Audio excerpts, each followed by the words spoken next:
Taon-taon ipinagdiriwang ang World Teachers Day bilang pag-alala at paggunita sa mga ating mga naging guro. Alamin natin kung ano pa ba ang mga tungkol dito sa ATC.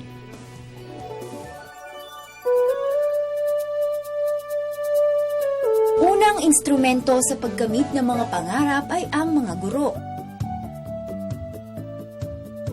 Sapat na dahilan para sila ay kilalanin at parangalan.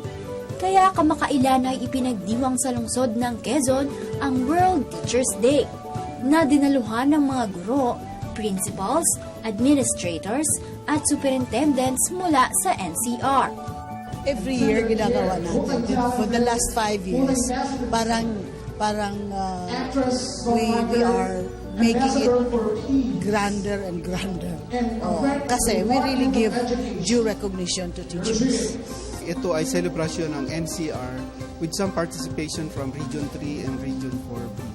Ito ay isang paraan upang ang pagsasamahan ng mga guro ay maitaas.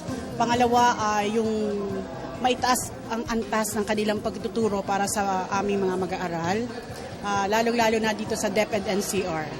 Dinaluhan din ito ng Quezon City Mayor Herbert Bautista na nagpaabot ng suporta sa mga teacher at K-12. Kasama rin ang mga samahang tagapagtaguyod ng karapatang pangguro. Ang Alliance of Concerned Teachers ay since 1982, no? Ito yung samahan ng mga guro nationwide. At ngayon ito ay isa ng union sa NCR na sumasaklaw sa 768 schools, 17 divisions at 55,000 teachers. Yung ang Mulat sa Pool ay nagsusulong ng interes, kagalingan at kapakanan ng mga teachers natin.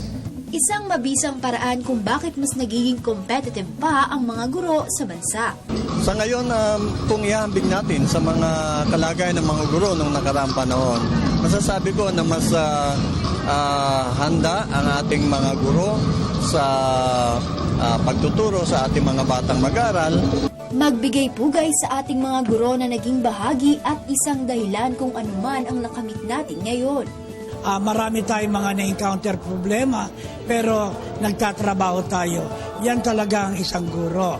Dahil ako rin bago ako naging punong guro, naging isang guro rin ako, na kung saan binigay natin ang ating buhay alang-alang sa mga bata.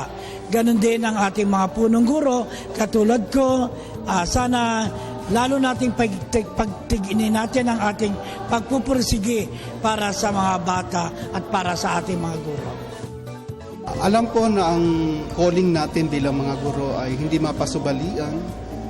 It is indeed a great commitment not only to our as a part of our service to the nation, but also our commitment to the children.